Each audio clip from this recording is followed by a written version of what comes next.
اللہ اللہ اللہ۔ آپ کو بتاؤں، نماز ایک لذت والا کام ہے، نماز ایک ذوق والا کام ہے۔ پتہ ہے بہت سارے لوگ بے چین کیوں ہیں؟ نماز وجود کی ضرورت ہے۔ جب لوگ نماز نہیں نہ پڑھتے، اللہ تعالیٰ نے وجود کے اندر روٹی کی خواہش رکھی ہے، پانی کی خواہش رکھی ہے، نیند کی خواہش رکھی ہے، تو جس کو رب نے پیدا کیا اس کے وجود میں عبادت کی جگہ بھی رکھی ہے۔ تو جب ہم سویرے اٹھ کے نماز نہیں نہ پڑھتے، اس کا مطلب یہ ہے کہ پھر ہمارا دن صحیح روشن نہیں ہوتا۔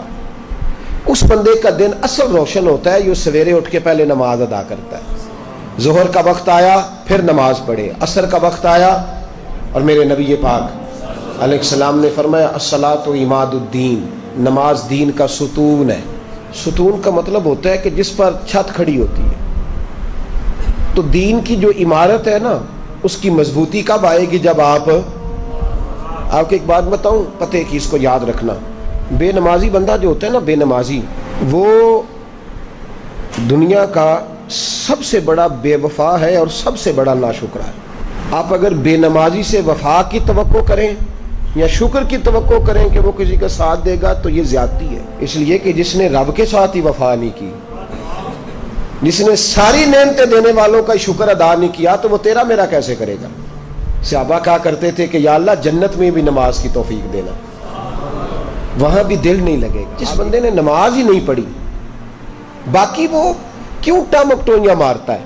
اصل روٹی ہے، روٹی ایک بندہ کھاتا نہیں، وہ سلاد بھی کھایا جاتا ہے، پانی بھی پیے جاتا ہے، چٹنی بھی استعمال کرتا ہے، تو روٹی کھا نہیں رہا، تو اس کو کوئی بندہ بھی کھانا نہیں کہے گا، کہے گا اس نے تو بس ایسے ہی۔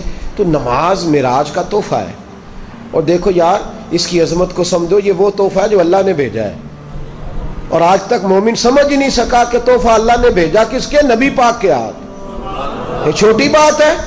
وہ جعلی پیر، وہ لفنگا جو لوگوں کو کہتا ہے کہ نماز کوئی نہیں، ہم دل کی پڑھتے ہیں، اس بے حیا کو یہ نہیں خبر کہ سب سے بڑی معرفت کا نام نماز ہے؟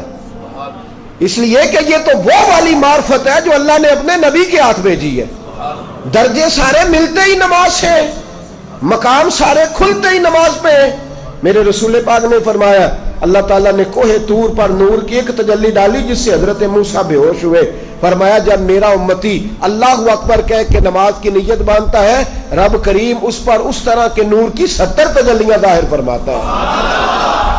آپ یقین کریں جب اعلیٰ مقاصد کی بات ہوتی ہے تو میں ڈر جاتا ہوں۔ میں کہتا ہوں میں اس قوم سے کیا کہوں کہ جہاد کرنا ہے، افغانستان کے بچوں کو بچانا ہے جو ابھی تک نمازی نہیں ہو سکی، جس سے آج تک ہم نماز کی پابندی نہیں کرا سکے، وہ قوم دین کا بول بالا کرے گی؟ اب تو شرم آتی ہے کہتے ہوئے کہ نماز پڑھا کرو، شرم آتی ہے یہ لفظ ادا کرتے کہ ہماری ساری زندگیاں گزر گئیں، ہم ایک نماز نہیں پڑھوا سکے۔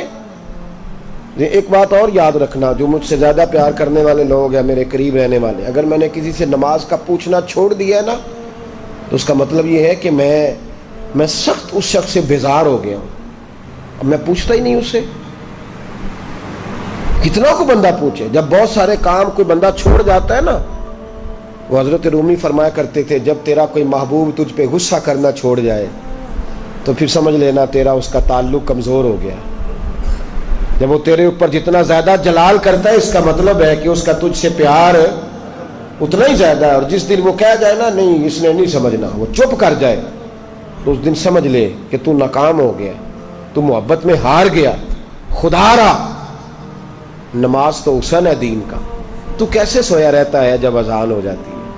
تجھے کیسے خیال نہیں آتا جب تجھے مسجد؟ تو بتا تو صحیح، اللہ کی دھرتی پہ رہ کے، اس کے آسمان کے نیچے اس کی روٹی کھا کے، پھر وہ جب سزا دیتا ہے نا تو پھر کروڑوں روپیہ دراز میں پڑا ہوتا ہے، پر مالک کہتا ہے بس سوائے دوائی کے کوئی شے نہیں تجھے کھانے دوں گا، کھا کے دکھا، کر جرت، کر ہمت۔ پھر اس وقت خیال آتا ہے، پھر لوگ اللہ تعالیٰ معاف کرے ہسپتال کے بیڈ پہ نجتے باندھ کے لیٹے ہوئے، کیا مطلب ہوا؟ جب تیرے پاس موقع تھا، جب تیرے پاس وقت تھا، تب تو نے کیوں نہیں پڑھی؟ بے نمازی اتنا بڑا ظالم ہے کہ وہ اللہ تبارک و تعالیٰ کی ساری نعمتیں کھاتا جاتا ہے، ہڑپ کرتا جاتا ہے، اور اس کے حکم کی پیروی نہیں